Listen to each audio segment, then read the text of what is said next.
Warning, warning, this is not a drill. Rolex is finally increasing its production. Yes, you heard that right. The prayers of watch enthusiasts are set to be answered. The waiting list should drastically reduce, and most importantly, more people will get their hands on the scarce models. Nevertheless, behind the celebrations that will undoubtedly result from this new breakthrough, some critical issues must be addressed.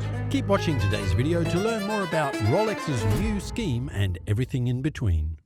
Go around and ask several fans of Rolex to describe the shortcomings of their favorite watch brand. You'd discover a lot, if not all of them, would complain about the scarcity of several offerings from the brand. For years, Rolexes have been unable to go around. Just like the majority of private companies run by a foundation, releasing its financials isn't compulsory, and Rolex uses that option. Failing to release its financials or production numbers, no one truly knows Rolex's annual numbers, but that doesn't mean they can't be estimated by analysts. While it's not confirmed by the watchmaker itself, the brand is believed to produce around 1 million watches annually. With such numbers, how on earth are they not going around? Adding fuel to the flame of mystery surrounding the scarcity, do you know Rolex doesn't even produce any limited edition watches that exponentially spur demand? The likes of Air Kings, Day Dates, and Daytonas are in crippling short supply around the world, despite being produced in large quantities. Take the Rolex Daytona, for example. It's one of the most popular models from Rolex ever, and it is estimated that Rolex produces between 20,000 to 40,000 Daytonas annually, including platinum, steel, and gold models. However, due to how the widespread demand eclipses the supply, getting your hands on one is a legendary quest that will surely test your patience and perseverance. So let's analyze just how severe the scarcity is. After all, one would expect an annual production output of 1 million watches to be enough, right?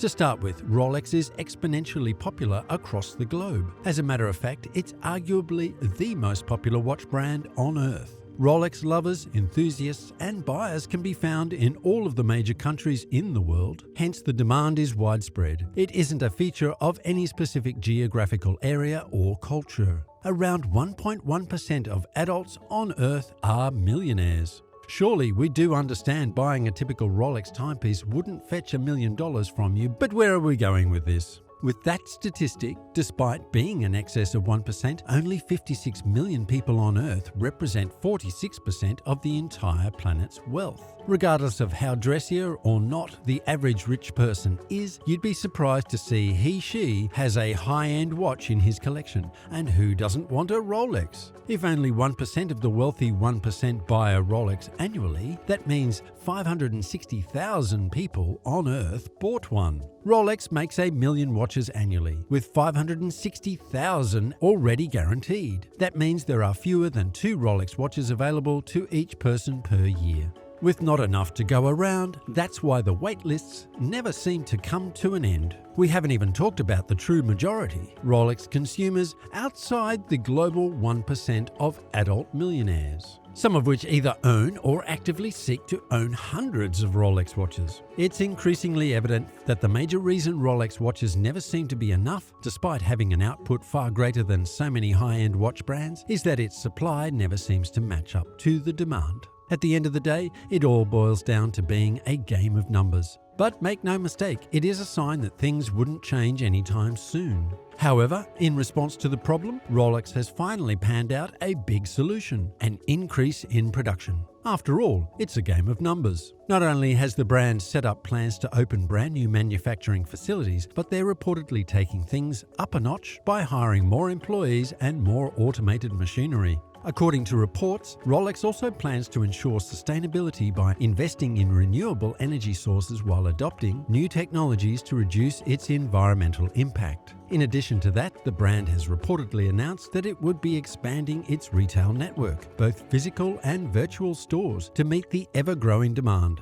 Finally, Rolex would heavily invest in research and development to stay ahead of the competition while producing top-of-the-line watches.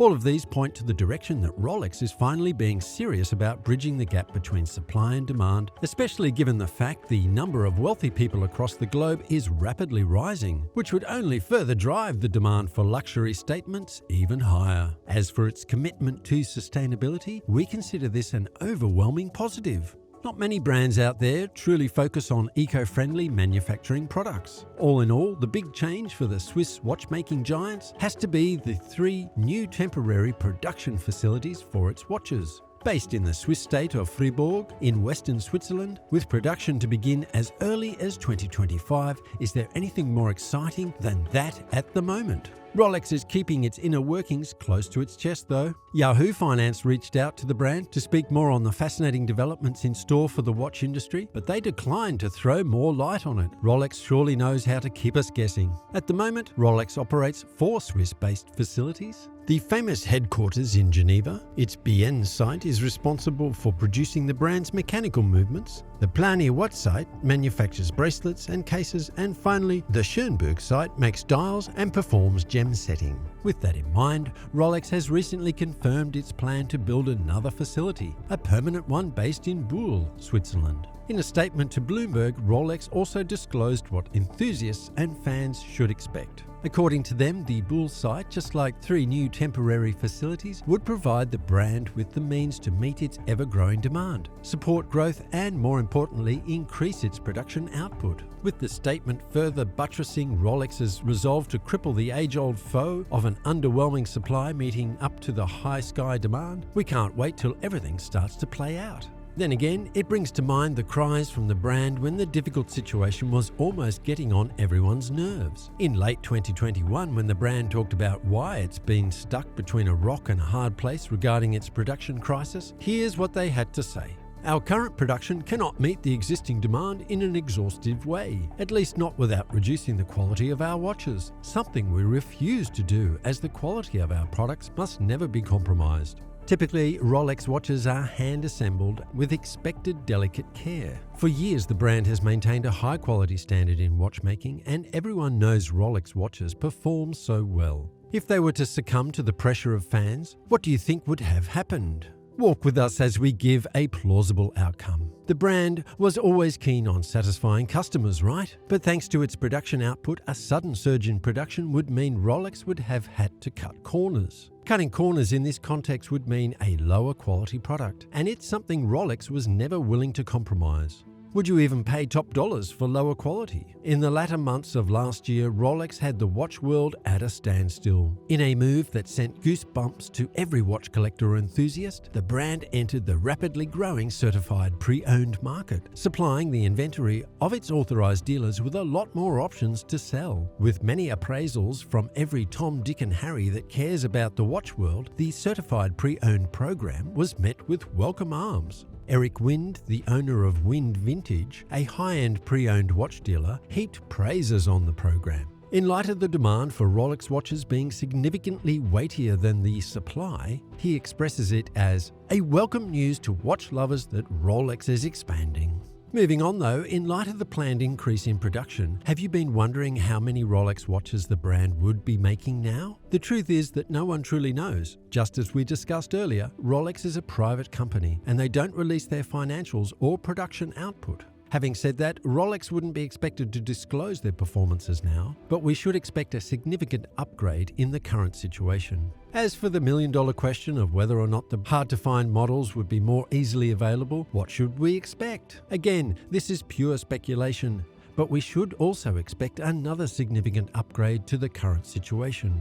It may be presumptuous, but that's the entire process of increasing productivity in the first place. What you would be wrong about, though, is expecting an immediate change. An increase in productivity can't happen overnight. Consumers would truly feel the effects of Rolex's plans around 2025 when the brand confirmed the facilities would start functioning in full swing.